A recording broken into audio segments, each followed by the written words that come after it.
Sa ngalan ng Ama, Anak, at Espiritu Santo. Diyos amang makapangyarihan sa lahat. Yahweh, ang kanyang pangalan. Sumasampalataya po ako ng buong puso, buong kaluluwa, buong pag-iisip, at buong lakas.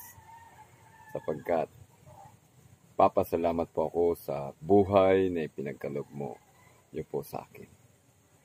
Pinagkaloob niyo sa mga tao. Pinagkaloob niyo sa aming pamilya at buong sambayanan at sa buong mundo. Maraming salamat po at ako po ay nananalangin sa lahat ng makapakinig. Panginoon Diyos, naway gabayan mo po ang bawat isa sa amin ng tunay na pagmamahal. Tunay na pagmamahal. Tiwala, katotohanan, at pagsamba, pag-asa, pag-ibig, at pasasalamat. Ayun po yung ating mensahe ngayon sa araw na to. Dahil po sa Pilipos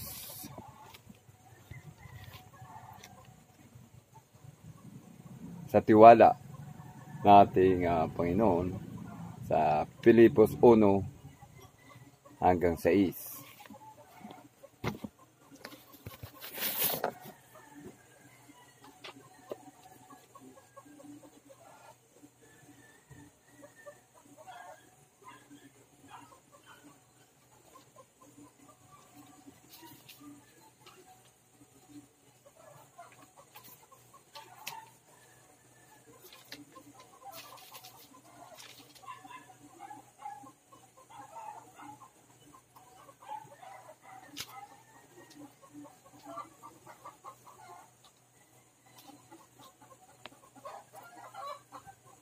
Natitiyak kong ang mabuting gawang pinasimulan sa inyo ng Diyos ay kanyang lulubusin hanggang sa araw ni Hesukristo.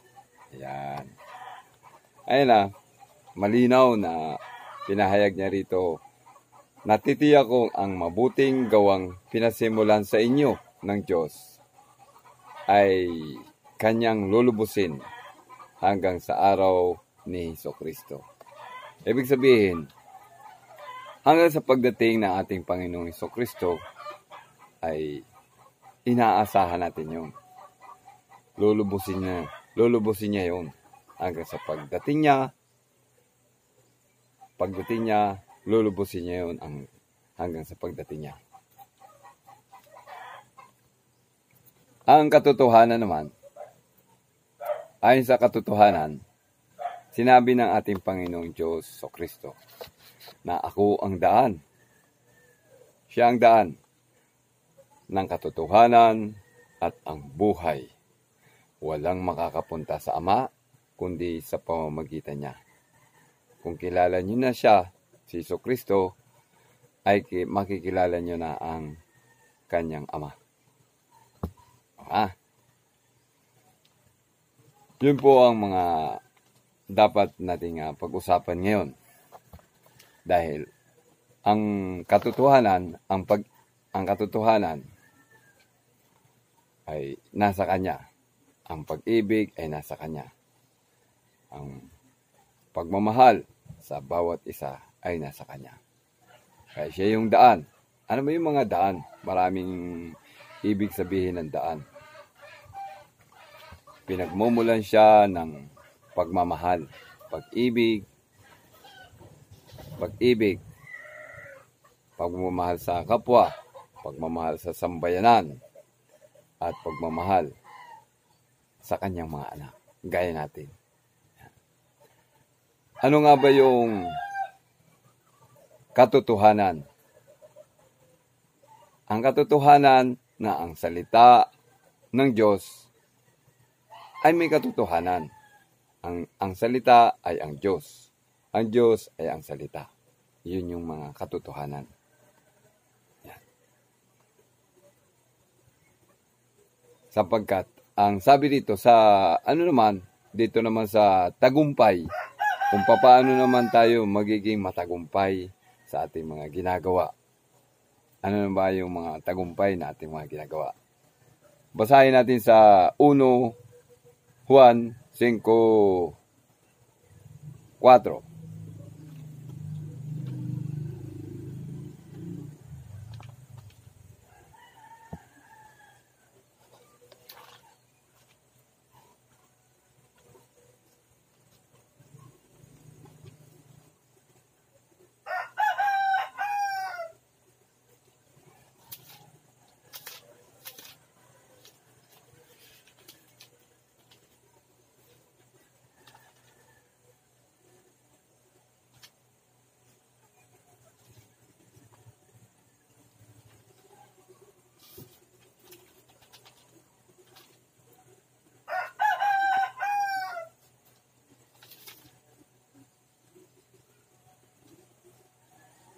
Ito.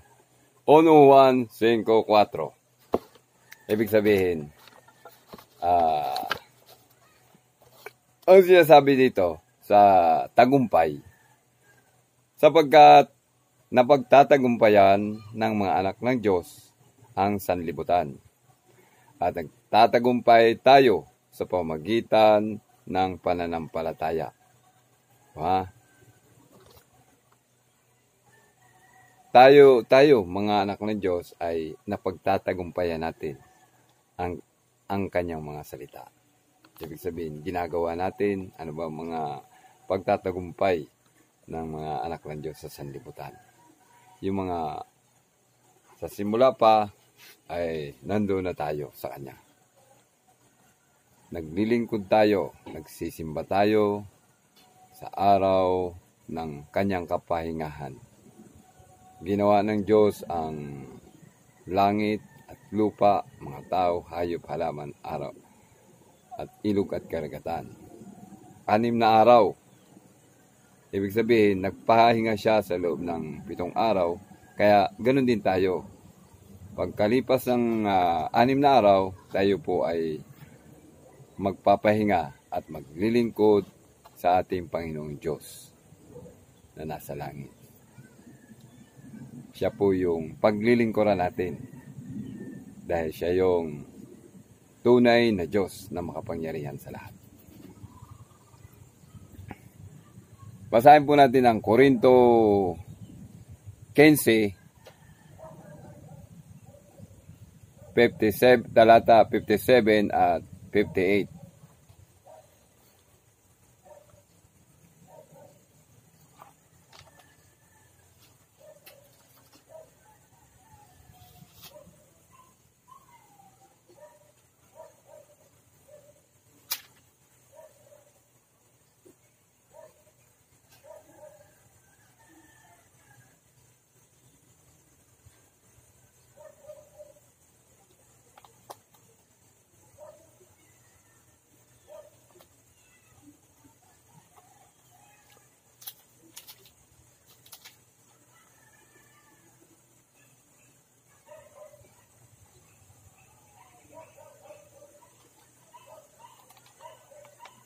Okay.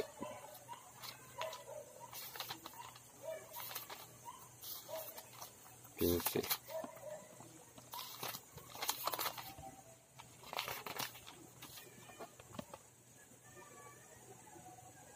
$57.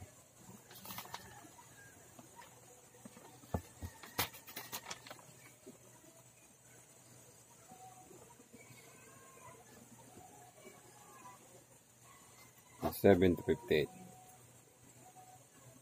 Sinasabi dito sa para tayo ay magtagumpay sa ating buhay, kailangan tayo ay magpasalamat sa Diyos. Sabi dito sa 1 Korinto 15 talata 57 hanggang 58.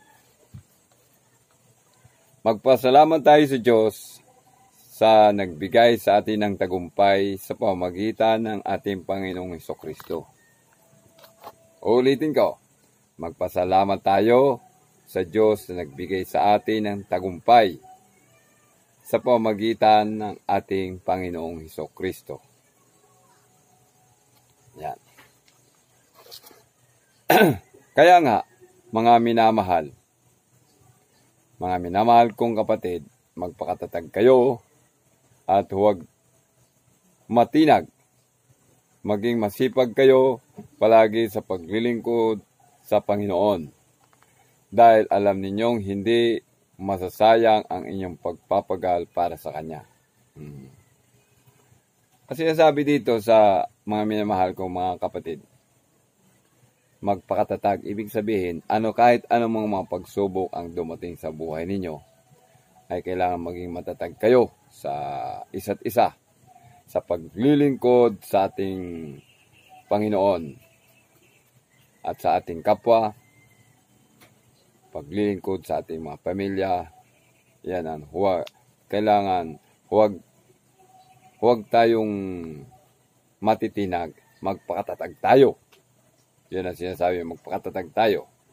Maging masipag kayo palagi sa paglilingkod sa Panginoon. Maging masipag, ibig sabihin, huwag tayong tatamad-tamad.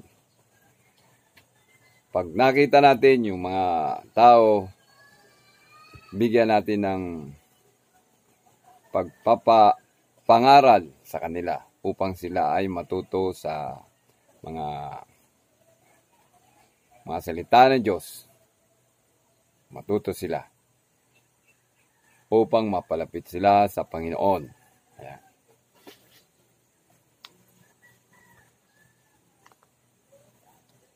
Dahil alam ninyong hindi masasayang ang inyong pagpapagal para sa Kanya. Yan nakalagay dito sa tagumpay, kung paano hindi masasayang ang inyong mga ginagawa sa pang-araw-araw.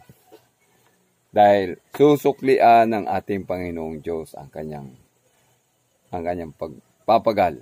Ano ba ang mga pagsusukli niya?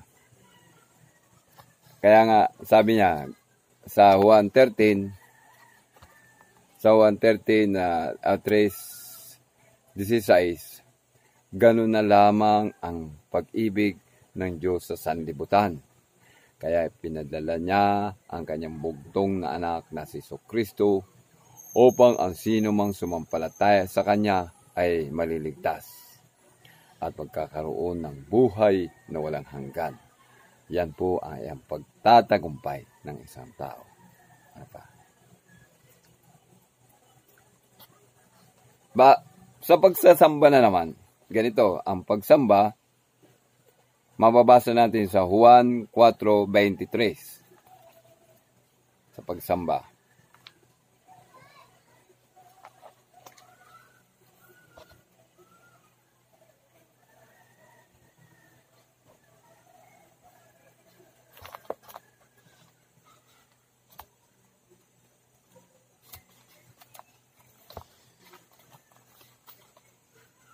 Juan 4:23. Ganito ang pagsamba. Para alam natin na tayo'y mga sumasamba na kahit sa anong relihiyon, mapa-Islam ka man, mapa-Katoliko ka naman, mapa-Iglesia, mapa-Kristiyano, o ano pa bang sikta ng relihiyon, maging Muslim ka man. Basta sinasabi dito, subalit dumarating na ang panahon. At ngayon na nga, ngayon na nga, na ang mga tunay na sumasamba sa Ama ay sasamba sa Kanya sa Espiritu at sa katotohanan. Ibig sabihin, ang Espiritu ay ang Diyos na dapat nating sambahin na nasa Ama. At sasamba tayo sa Espiritu at sa katotohanan. Huwag yung mga maling walang katotohanan. doon tayo sasamba sa mga katotohanan.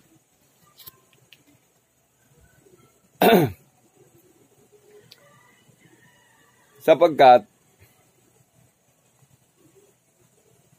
ganyan ang uri ng pagsamba ninanais ng Ama. Yan. Ganyan ang uri ng ninanais ng Ama ng pagsamba. Ang Diyos ay Espiritu. At ang sumasamba sa Kanya ay dapat siyang sambahin sa Espiritu at sa katotohanan. Yan.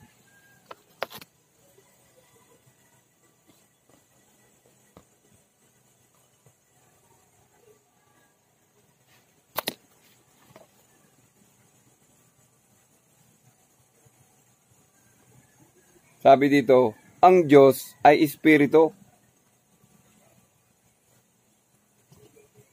Sa dito?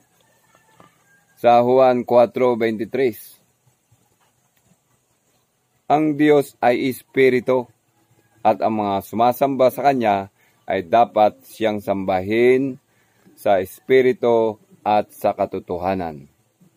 Yun. Ayun ang pagsamba. Kung paano natin alamin kung paano tayo sasamba.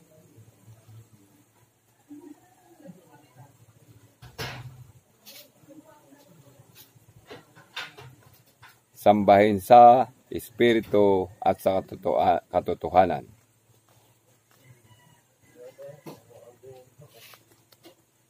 Ang pag-asa naman, mapunta naman tayo sa pag-asa. Ano ba naman ang tinatawag na pag-asa?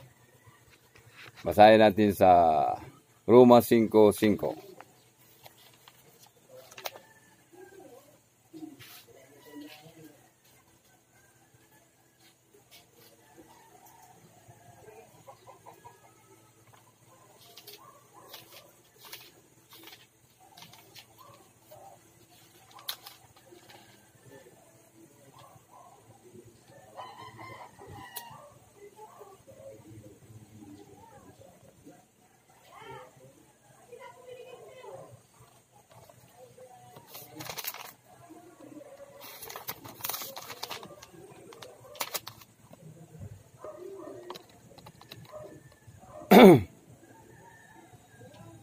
Base dito sa Roma 5:5, ito yung tinatawag na pag-asa.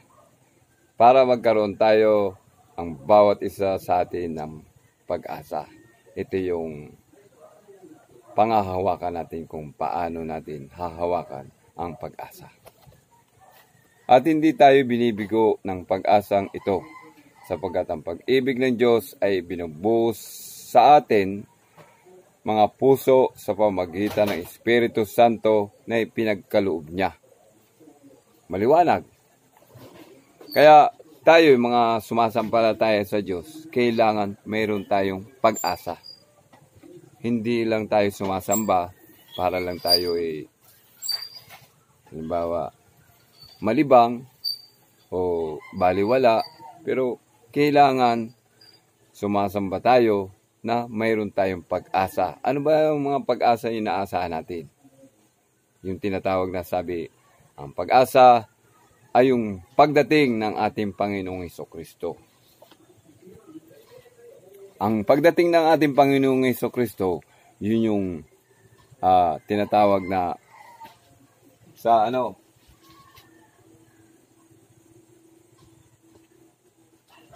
Pahayag 22. Pahayag 22.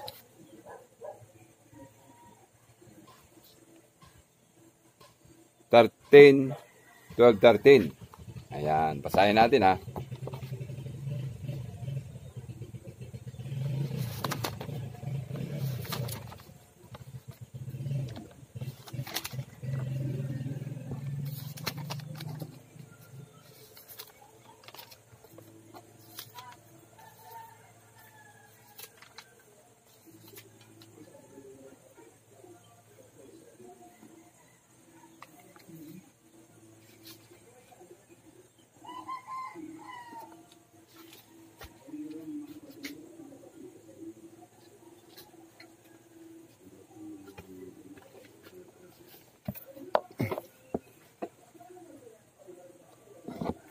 12 hanggang 13. Ayan. Napakaganda. Kapag mayroon tayong pag-asa, ito yung inaasahan natin. Ano ba yung inaasahan natin? Sabi ng ating Panginoong Jesucristo, sinabi niya sa Pahayag 22, talata 12 hanggang 13. Ayan. Sinabi ni Jesus, makinig kayo. Kayong mga nakikinig, makinig kayo. Darating na ako. Dala ko ang mga gantimpalang ibibigay sa bawat isa ayon sa kanyang ginawa. Ako ang Alpha at ang Omega, ang una at ang huli, ang simula at ang wakas. Yan. Yung pag-asa nandyan, dahil tayo umaasa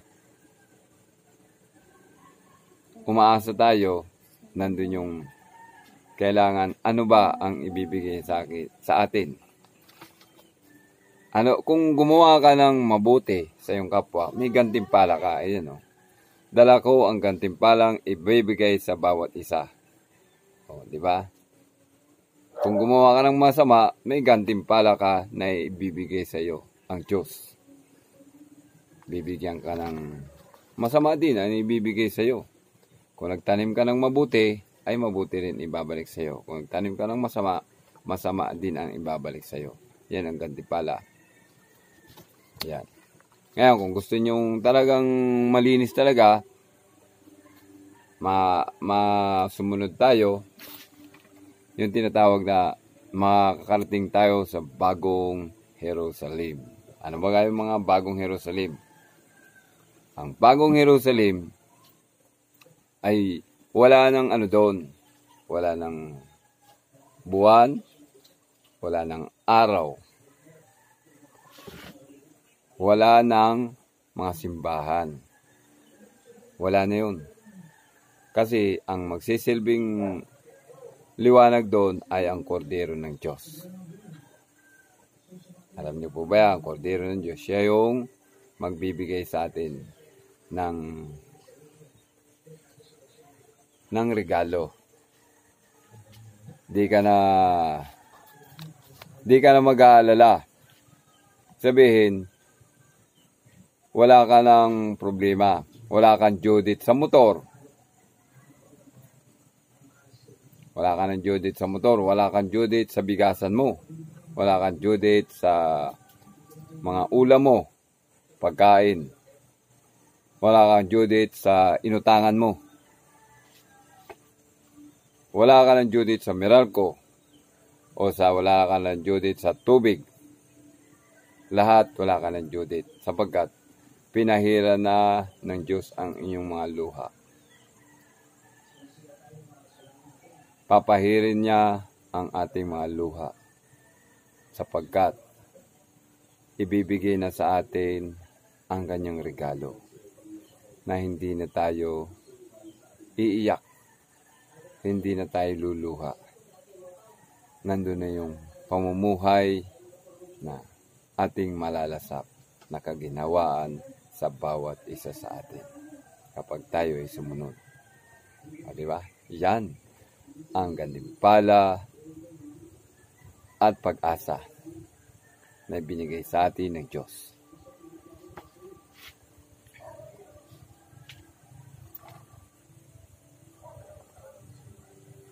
Dito naman sa pag-ibig, marami dito yung pag-ibig na tinatawag natin Panginoon. Ano nga ba yung pag-ibig?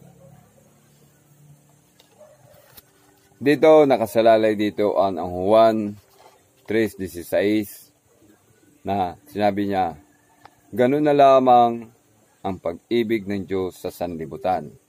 Kaya pinadala niya ang kanyang anak na si Jesucristo upang ang sino mang sumampalataya sa kanya ay maliligtas at magkakaroon ng buhay na walang hanggan. Diba?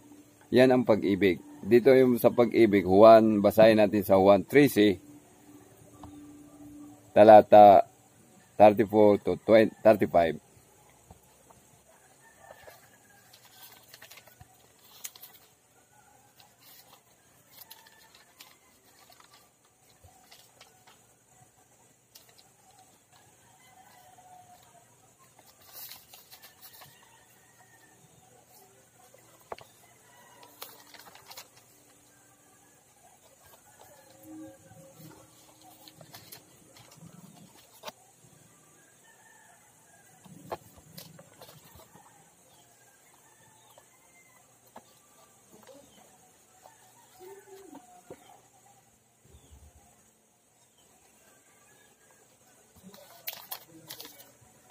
Ayan. 34 to 35. Isang bagong utos ang ibibigay ko sa inyo ngayon. Ibig sabihin, ngayon ang ibibigay ko sa inyo. Isang bagong utos, sinabi ng Diyos. Magmahalan kayo kung gaano ko kayo minahal. Gayon din naman, magmahalan kayo. Yan, ibig sabihin.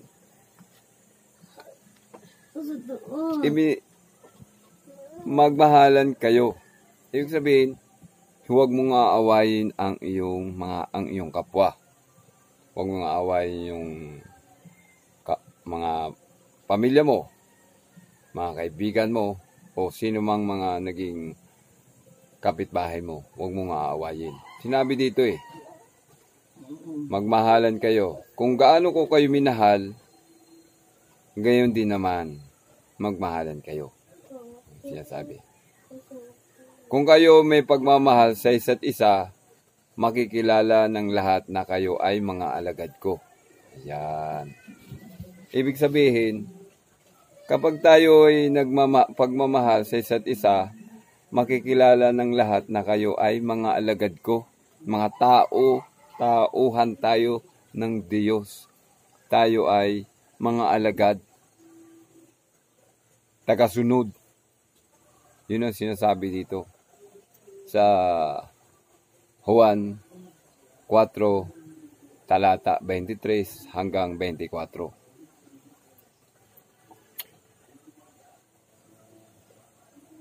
Juan 13, 34 to 35. Sa 1 Juan naman, sa pag-ibig to 1 Juan 3, 1. Yan. Basahin natin. 1 Juan.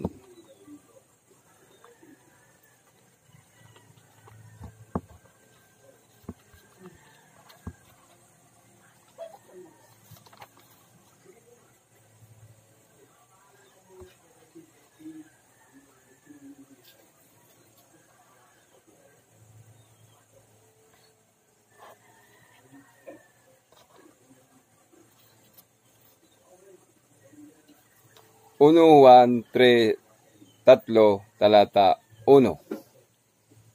Tingnan ninyo kung gaano kalaki ang pag-ibig sa atin ng Ama.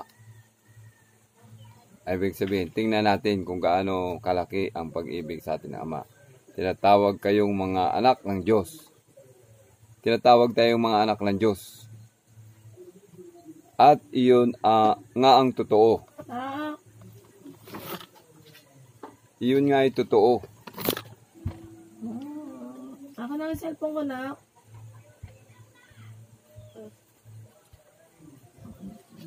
Umihi si Julen. Ang dahilan kung bakit tayo nakikilala ng mga makasanlibutan ay hindi nila nakikilala ang Diyos.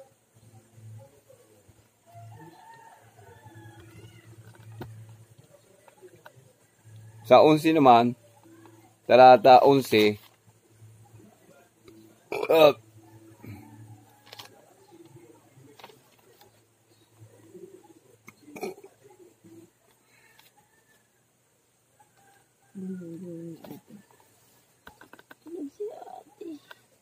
ito ang mensaheng narinig na ninyo sa simula pa.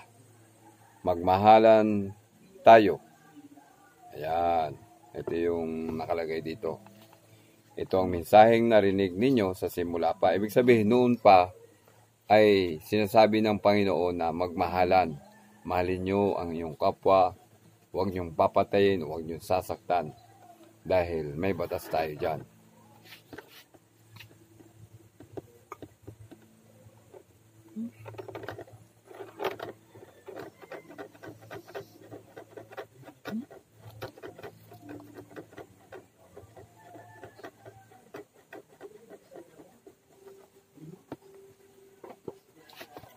Dito naman sa 1 Juan 4, talata 7, 10 at saka 9.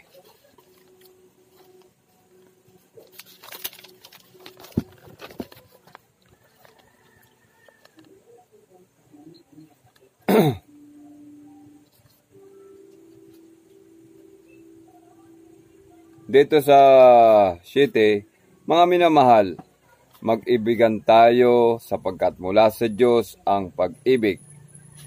Ang bawat pag-ibig, ang bawat umiibig ay anak ng Diyos at kumikilala sa Diyos. Ayan. Malinaw. Ibig sabihin, mga minamahal, mag-ibigan tayo sapagkat mula sa Diyos ang pag-ibig. Ibig sabihin, kaya tayo nag-iibigan dahil sumasampalataya tayo sa Diyos. Meron tayo nagaganap na pag-ibig. Minamahal natin ang ating kapwa, hindi natin sila inaaway kahit na sabihin na inaapin nila tayo. Idinadaan natin sa magandang proseso. Nagkikipag-batian tayo, nagkikipag-ayos tayo sa kanila. Dahil yan ang nais niya na magmahalan kayo.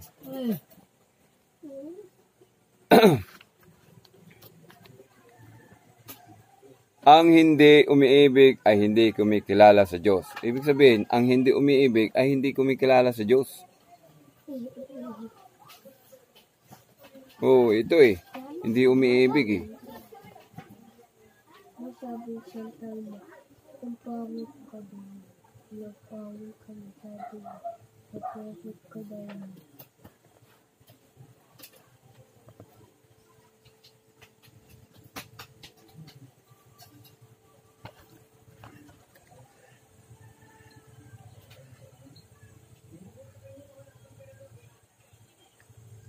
Sapagkat ang Diyos ay pag-ibig.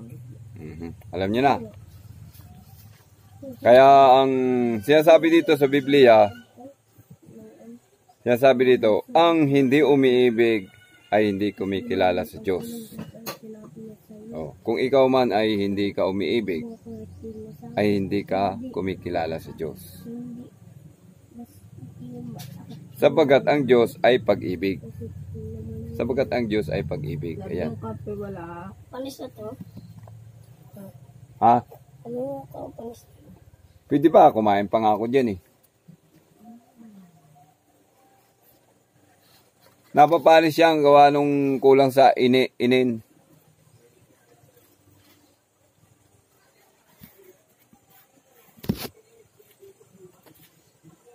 Yan, malapit na tayo magtapos. At sa 10 naman, sa talata 10, ayan, nakalagay dito.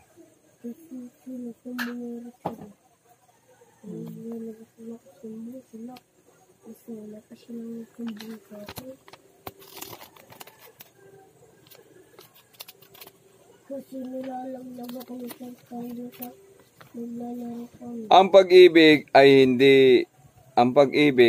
hindi sa iniibig natin ang Diyos, kundi tayo ang iniibig niya at isinugo niya ang kanyang anak. Ang pag-ibig hindi sa iniibig natin ang Diyos, kundi tayo ang iniibig niya at isinugo niya ang kanyang anak upang maging handog para mapatawad ang ating mga kasalanan. Ayan. Yan ang ibig niya sabihin. Kaya isinugo niya ang kanyang anak na si Jesucristo na ipakita niya sa atin ang tunay na pagmamalasakit. Ano ba yung mga pagmamalasakit na ginawa niya? Nakita kang wala kang makain, binigyan ka ng pagkain. Nakita ka niya na may sakit ka, ikaw ay papatungan sa ulo ng kamay niya upang ikaw ay pagalingin. Kung ikaw naman ay walang makain, ikaw ay bibigyan ng pagkain. Wala kang inumin, ikaw ay bibigyan ng inumin. Yan, nakalagay dito.